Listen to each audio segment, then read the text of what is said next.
WhatsApp guys, welcome back to a channel. और आज की वीडियो में हम बात करने वाले हैं the last of us episode number 8 के बारे में। अगर आपने पहले के एपिसोड्स नहीं देखे हैं तो प्लेलिस्ट बन चुकी है, जाके एंजॉय कर सकते हैं। So without wasting awesome my time anymore, let's start explanation of episode number 8। Episode की स्टार्टिंग में हम देखते हैं सिल्वर लेक रिजॉर्ट के लोगों को। इनका लीडर है डेविड और साथ ही वो यहाँ का फादर है।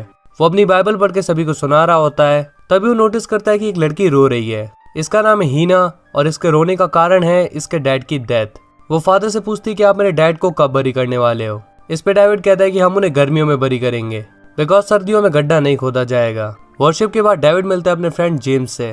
जेम्स उसे अपडेट करता है अबाउट देयर करंट सिचुएशन। उनके पास अब लिमिटेड खाना ही बाकी है, लेकिन लोगों ने जंगल में एक डियर को जाते हुए देखा था। अब डेविड डिसाइड करता है कि वो लोग उस डियर को मार के यहाँ पे लाएंगे, जिससे कि कुछ और दिन के खाने का जुगाड़ हो जाए। इसके बाद हम देखते हैं एली को, जो कि जोल की केयर कर रही होती है। जोल की कंडीशन बहुत ही ज्यादा खराब है एंड मेडिसिन के बिना वो ठीक नहीं हो सकता। साथ ही उनके खाने का स्टॉक भी खत्म हो रहा है। Now as we all know कि जोल ने एली को गन चलाना सिखाया था, तो एली शिकार पे निकल जाती है एंड उसे सबसे पहले एक रैबिट दिखाई देता है, लेकिन वो उसे शूट करती इससे पहले ही रैबिट यहाँ से भाग जाता है। इसके बाद उसे वही डियर दिखता है जिसके बारे में डेविड और जेम्स बात कर रहे थे। एली उस डियर को शूट तो कर देती है, बट वो डियर फिर भी यहाँ से भाग जाता है। थोड़ी दूर जाके वो डियर मर जाता है एंड जेम्स एंड डेविड को वो डियर मिल जाता है। अब वो उस डियर को ले जाने की फिराक में थे, तभी एली उस डियर का पीछा करते हुए यहाँ पे आ जाती है।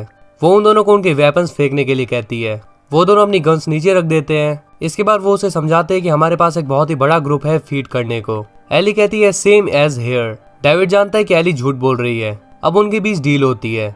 एली जोल के लिए मेडिसिन मांगती है और कहती है कि इसके बदले तुम हाफ डियर ले जा सकते हो। अब डेविड जेम्स को मेडिसिन लेने के लिए भेज देता है और एली चालाकी दिखाते हुए उन दोनों की गन्स खाली कर देती है। अब डेविड और एली डियर को लेकर एक कैबिन में चले जाते हैं और यहाँ पे डेविड एली को कन्विंस करने लगता है उसके ग्रुप में आ जाने के लिए। फिर डेविड एली को अपने बारे में बताने लगता है। वो बताता है कि प्रीस्ट का काम वो यहाँ पे करता है, इससे पहले वो एक टीचर हुआ करता था। वो लोग पहले पिट्सबर्ग क्यूजी में रहा करते थे, बट 2017 में वहाँ पे फायरफ्लाइज ने कब्जा कर लिया। And as we all know fireflies कैसा ग्रुप है। वहाँ फायरफ्लाइज का कब्जा होते ही ये लोग यहाँ पे आ गए। अब इस कन्वर्सेशन के बीच एक ऐसा खुलासा हुआ जो सुन के एली के पैरों तले जमीन खिसक गई। डेविड एली को बताता है कि कुछ टाइम पहले सप्लाईज इकट्ठा करने के लिए उसने 4 लोगों को भेजा था, लेकिन वापस बस 3 आए।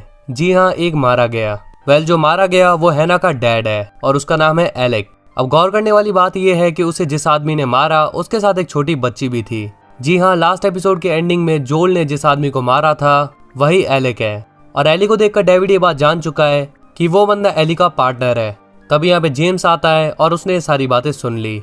वो एली पे गन पॉइंट कर देता है, लेकिन डेविड उसे शूट करने के लिए मना करता है। वो एली को मेडिसिन दे देते हैं और एली यहाँ से भाग जाती है। वापस जाके एली जोल को इंजेक्शन लगाती है और फिर वहीं पे सो जाती है। On the other hand David और जेम्स डियर को लेकर सबके सामने आ जाते हैं और यहाँ पे सभी को न्यूज मिल चुकी है कि डेविड ने एलेक के कातिलों को जाने दिया। डेविड उन सभी को समझाता है कि वो उन्हें सबक जरूर सिखाएगा। तभी हैना बोलती है कि उन दोनों को मार डालो, उस बच्ची को और उस आदमी दोनों को। इससे गुस्सा होकर डेविड उसे स्लैप कर देता है और तमीज में रहने के लिए कहता है।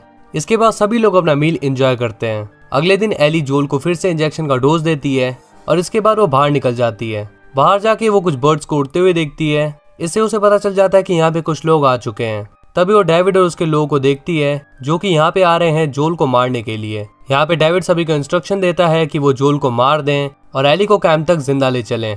लेकिन जेम्स से डिसीजन सुन के बिल्कुल भी खुश नहीं था। वो कहता है कि अगर तुम्हें उस लड़की की सच में परवाह है तो उसे जाने दो, बिकॉज अगर उसे अपने ग्रुप में इन्वॉल्व कर दिया तो एक और का पेट भरना पड़ेगा। बट डेविड को एली जिंदा चाहिए और वो उसे अपने ग्रुप में ही इन्वॉल्व करने वाला है। ऑन दी अदर हैंड एली जाती है जोल के पास और उसे जगा के एक नाइफ देती है एंड कहती है कि डेविड यहाँ पे आ चुका है। वो उसकी टीम को अपने पीछे लगवाएगी एंड पूरी ट्राई करेगी कि जोल बच जाए। बट अगर कोई यहाँ पे आ गया तो जोल को खुद की सेफ्टी खुद करनी पड़ेगी। इसके बाद एली हॉर्स पे निकल जाती है उन्हें चकमा देने के लिए, लेकिन मौके का फायदा उठा के जेम्स उसके हॉर्स को शूट कर देता है। यहाँ पे डेविड नहीं था, इसीलिए वो एली को शूट करने वाले थे, पर तभी डेविड एक बुलेट फायर करता है और एली को अपने साथ ले जाता है। कुछ लोग जोल को ढूंढने लगते हैं और एक बंदा तो उसके घर तक आ जाता है। जोल को इस बात का पता चल जाता है और उसके यहाँ पे आने से पहले ही जोल छुप जाता है। वो नीचे आके चेक कर रहा था और तभी जोल उस पर अटैक कर देता है and finally he is dead and जोल इज बैक। अब एली को होश आता है और वो देखता है कि डेविड ने उसे केज के अंदर रखा है। यहाँ पे डेविड भी होता है और वो एली से कहता है एक न्यूज स्टार्ट करने को। उसका कहना है कि जोल को तो उसके आदमी मार देंगे, बट अगर एली चाहे तो वो जिंदा बच सकती है। हालांकि पूरा टाउन एली की जान के पीछे पड़ा है, लेकिन डेविड के कहने पर वो एली को अपने साथ रखने के लिए मान जाएंगे। फिर भी एली उसकी बात नहीं मान रही होती। On the other hand mark को टिनीथी को बेहोश देखता है। वो उसके पास जाता है और तभी जोल उस पर भी अटैक कर देता है। फिर जब मार्को की आंख खुलती है तो वो देखता है कि जोल ने टिनीथी और उसे बांध रखा है।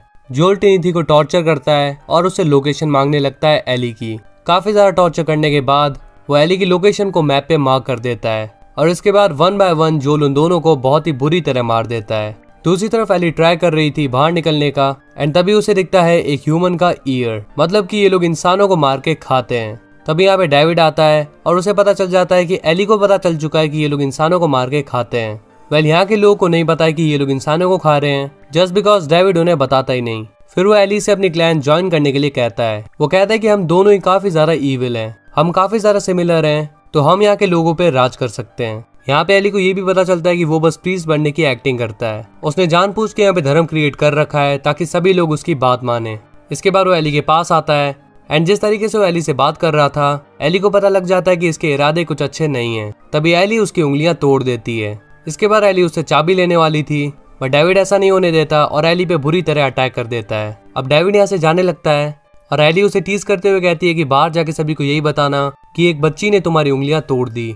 ऑन द अदर हैंड जोल भी यहाँ पर पहुंच जाता है और खून का पीछा करते हुए आ जाता है स्टोर रूम में। अंदर आने के बाद उसे एली का बैग मिलता है, जिससे कि उसे कंफर्मेशन मिल जाती है कि एली यहीं पे है। अंदर की हालत देखने के बाद वो समझ जाता है कि ये लोग कैनिबल्स हैं, यानी कि इंसानों को खाते हैं। वहीं दूसरी तरफ डेविड जेम्स के साथ एली के पास आता है और अब उसका प्लान है कि वो एली को मार देगा। वो जब एली को केज से बाहर निकाल रहे थे तब एली ने डेविड को काट लिया। फिर जब वो लोग उसे काटने वाले थे तब वो बताती है कि मैं इन्फेक्टेड हूँ। जब डेविड उसकी स्लीव्स ऊपर करके देखता है तो हाँ, वो इन्फेक्टेड होती है। अब जेम्स को लग रहा था कि डेविड भी इन्फेक्टेड में कन्वर्ट हो जाएगा। तभी डेविड जेम्स से कहता है कि ये घाव काफी टाइम पुराना है और अभी तक तो एली को इन्फेक्टेड में कन्वर्ट हो जाना चाहिए था। तभी एली चॉपर से जेम्स पे अटैक करती है और यहाँ से निकल जाती है। इस अटैक के दौरान जेम्स की डेथ भी हो जाती है। अब एली यहाँ से निकलने की ट्राई करती है, बट बाहर निकलने के सारे डोर्स लॉक थे। तभी उसका पीछा करते हुए डेविड यहाँ पे आता है एंड एली अपने हाथ में एक जलती हुई मशाल ले लेती है। वो उस मशाल को डेविड के सर पे फेंक के मारती है, पर डेविड इससे बच जाता है, लेकिन पूरी जगह पे आग लग जाती है। फिर एली अपने हाथ में एक चाकू उठा लेती है और भागते हुए डेविड के पैर पे अटैक कर देती है। डेविड इससे इंजर्ड तो हो जाता है, लेकिन फिर भी वो एली को अपने कंट्रोल में कर लेता है। इस हाथापाई में चॉपर पीछे गिर गया था। अब इससे पहले कि डेविड कुछ करता, एली चॉपर लेके उस पर बुरी तरह अटैक कर देती है एंड मल्टीपल टाइम्स उसके फेस पे अटैक करके उसे जान से मार देती है। फिर एली यहाँ से बाहर निकल जाती है, तभी उसे पीछे से जोल पकड़ लेता है। एली पहले तो उस पर अटैक करने वाली थी, बट ये देख के कि वो जोल है, एली बहुत ही ज्यादा खुश हो जाती है। अब जोल यहाँ पे एली को बेबी गर्ल बुलाता है, जो कि वो सिर्फ सैरा को बुलाया करता था। मतलब कि अब जोल को एली की परवाह है। अब वो एली को सिर्फ एक कार्गो की तरह नहीं देखता, बल्कि अपनी बेटी की तरह देखता है। फिर वो लोग यहाँ से बाहर निकलने लगते हैं और इसी के साथ ये एपिसोड यहीं पे खत्म हो जाता है। तो अब इस सीरीज में बस एपिसोड नंबर 9 बचा है एंड देखना बहुत ही ज्यादा इंटरेस्टिंग होने वाला है कि लास्ट एपिसोड में क्या होने वाला है। So if you enjoyed this video, then make sure to hit the like button and press the subscribe button if you're new on our channel. Share it as much as you can, and if you have any query, just comment down and let us know. So we'll see you in the next one. Till then, peace up.